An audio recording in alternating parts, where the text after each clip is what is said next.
Guys, ito na po yung karuktong ng video nung pulis na nangotong ng 900 pesos dito po sa matandang babae na inaksyonan po agad ni Congressman Busita. Tara mga pare ko at panoorin pa natin kung ano pa yung mga nangyari. Wilson, alam kong sobrang busy ka. Oo nga, nag-ano ko sa MMDA kasi. Mabilisan lang. Si nanay nahuli ng pulis. Hindi naman tayo bias. Opo. Pero una, si nanay may mali. No.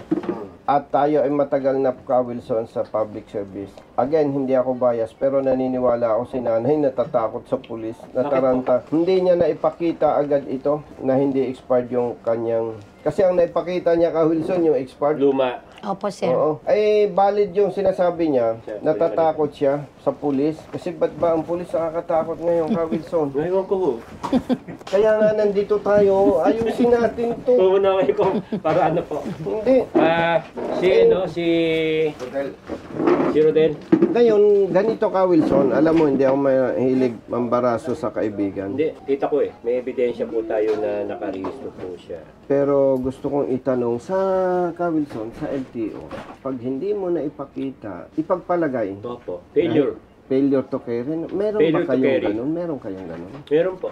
Failure to show. To show, ano? Yeah. Pwede po meron. So, yung unregistered, bababa. Bababa po. Pababain mo na lang, huwag mo na i-cancel. Sige po. Ang suggestion ka na lang Wilson, malecturean yung police natin, deputy. Sir, as of now, Sir Del, ito po yung kanyang rehistro na hindi niya nadala. Dahil sa Natakot, hindi na ipakita. Hindi na ipakita. Dahil sa siyempre, alam mo naman ang ang babae, tapos pulis yung sumisita, siyempre kahit pa paano may nervous yan.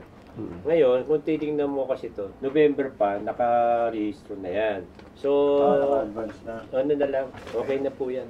Huwag na, huwag na tigil. Ngayon, may concern ako na gusto ko i-report sa'yo. Kausap ko na si Jana Ibay. Opo. Yung police po na deputy sa imbestigahan, walang pagbabago, iniskortan. Tapos, doon sa impounding area, nagbayad, sinisingil ng 1,000 dahil walang kapera-pera na uwi sa usapang 900. Walang resibo.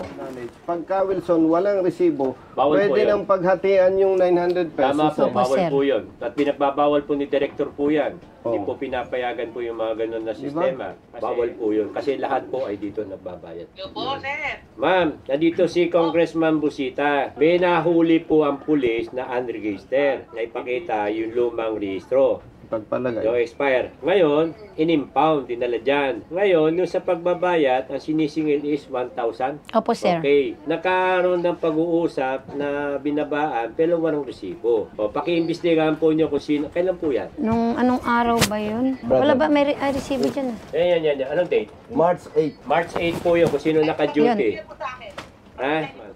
Gusto ni Congressman Busita, imbestigahan nyo kung sino po yung tao naka-duty dyan ng gabi, March 8. Araw po, sir. Araw Opo, daw. mga tanghali yata, 11 yun, 11 11. daw na tanghali daw po, mamayet. Lalaki yun, puro lalaki sila. Kailangan ko yung report po ninyo, ha? Kailangan ko yung report po ninyo. Ano plate number po ng motor at saka pangalan ng tao? Ang pangalan ng tao is... Marilo po. Marilo. Plate number po ng motor. Date number is 136... Kasi hindi pa nakukuha yung ano niya, 63. yung plaka po. 136. Ang nakahuli sa kanya si Police Corporal Saan ka daw nahuli? Sa may diamante po. Diamante, Paco, Manila to, San Andres. San Andres po. San Andres. Maging pareho lang po yung layunin natin, sir, sa pagtulong sa tao. Huwag tayong mga gabyado ng kapwa natin. Ngayon lang, abala na nga yan. Okay. Dapat na kumikita ka ngayon. Hindi At the same time, Wilson, nung mahuli siya, may pinaturo ka na. May pinaturokan po kami sa ospital ng San Lazaro. Isipin mo, nakagat ng aso. Nakagat ng aso yung apo ko po, sir. Hindi po, sir eh. Kung ang intention ng police ay public service, pwedeng kulitin nanay, expired to, baka may papel ka pa. Oo, yan. Yan una. Pangalawa, consideration, kasi may dala kang pasyente. Opo, sir.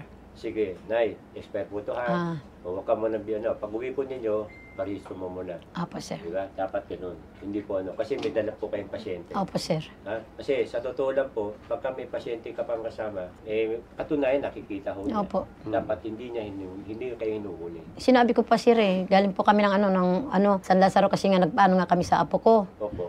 Wala, basta kinunit niya yung papel, tapos tinupin niya na lang ng ganon. Hindi niya na tinignan, sir. Basta sabi niya, basta ganon na lang, sir. Ay, mali po. Mali po. Hindi kaya sir maano sa amin yun? Baka Hindi maano po. sa amin? Hindi po kayo maniwala po kayo kay Congressman. So, mangyayari dyan, madidelete sa system. Ano na po yan, i-ano namin po, i-delete na lang. Kasi nanay, for your information, pag hindi na-settle yung inyong violation, Lalaki yan. at the same time, sila kasi magre-report sa LTO, Opo sir. magkakaroon ka ng record sa Opo LTO. sir. May connectivity kasi sa LTO po yung system natin. Opo sir. Iba na po yung system natin, hindi pwede galawin yan. Opo sir. Kaya hindi pwedeng baliwalain. So, Questionable po yun. okay. Okay na. Opo sir. Ayaw ko ng tawag lang ng tawag kay Ka Wilson. Ano? Importante rin kasi kaharap yung Tao, katulad niya para mas maganda sir. matatanong mo, baka naman mamaya pare-pareho tayong nabobola, di ba? Nabubulat po tayo, marami na. Anyway, Ka Wilson, busy ka. Ano ba ito? Ibabalik sa kanila yung Ano, sa document. kanila na po to. Sa kanila na po to. Ah, okay. Ha? Baka Hindi po, kailangan hindi niya na po. para Nakita ko justification. namin. Justify na po. Ah, okay. O, nanay, ha? Ah. May babayaran pa kami, wala na po. Wala ka daw babayaran. Opo. Maraming salamat po sir. Pasalamatan po ninyo. Ay, ito. Dami ko ng ano sa'yo, lambing, ha? Ay, syempre. Na kailangan ng taong bayan. Hindi, basta nandiyan ka. Solve lahat. No? Smooth. Fryer.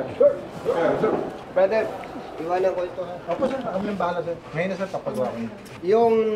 Yung ticket, dahil may problema doon sa pagkahuli, Opo sir. kinuha ni Ka Wilson. Makakapagpadala tayo sa kanila kahit Photocopy picture. na sir. Photocopy. Yes po. But for the meantime, yung date and time, plate number ng sasakyan, place of incident, Yes sir. kaya naman niya ibigay. Tsaka yung mga nahuli sir, apprehending officers. Mm. Yes sir. Ano yun, Louis Ben? Parang gano'n. Yes sir. Makikita naman doon sa Opo sir. meantime, pakikuha na lang yung statement Opo niya. sir. Ngayon na sir, gawin ko ngayon. Okay. Opo sir. Nanay, dahil absent ka sa hanap buhay mo, papalitan ko, ha. Opo sir. Mm. Thank you po sir. Okay. Si partner na ang bahala sa'yo. Huwag kang mag-alala dahil wala kang sasabihing sobra. Opo sir. Hindi natin ginagawa ito para kung ano paman. Gusto natin yung maling gawa, may tama. Opo sir. Okay? Pangalawa, wala kang dapat ikatakot. Kasi pag binalingan ka ng pulis, mas lalaki pa ang problema niya. Opo sir. Di ba? Ang pulis naman marunong tumanggap ng pagkakamali. Okay? Sige po sir. Sir, pwede pa po magpa-picture po. Sino? Kami po. Sige, picture. Kala ko kumain ka na eh. Okay na eh. Pala. No? Ika. Okay po. 1, 2, 3. Thumbs up po, thumbs up. Brother, Thank you. okay ba sa'yo makuha namin yung number mo? Yes sir. Parang pagka-may concern po within the Para, city of Manila. brother, Opo Matt, sir. Yes po. kunin mo yung number ni partner Yes sir. para makapag-tawagan tayo. Yes po. Follow up doon sa isa. Sir, Okay. parating po sa akin. At pararating ko po rin kay Director. Ay, Sa Director. agarang action namin sir. Basta ganito lang naman request natin, no? Gusto lang natin tulungan ng PNP. Kasi ilan thousands ang polis. Ilan lang naman yung gumagawa ng mali. Pero ang paningin ng publiko, buong kapulisan. Ang intention lang natin, partner, ma-correct, mawala yung ganito. At ganun lang kasimple. Basta kung ano yung tama, yun lang gawin nyo. Hindi ibig sabihin na in-endorse ng congressman, eh. Medyo magiging bias. Huwag ganun. Basta kung anong nakita nyo yung tama, doon lang tayo. Para pwede tayong humarap kahit kanino. Okay, wala si Pastor, ha? Pastor. Nagpa-receive na po. Alis, pa-receive mo. Sige. Salamat sa inyo, ha? You're welcome sir. Ayaw ko talaga yung tawag-tawag lang, eh. Baka iba ang dating. Lieutenant James po. Di ba? O itong Roger Matt po. anong Ay, ginagawa? parang kita na ano eh. Ingay na kita na nangarap ng personal. Pastor.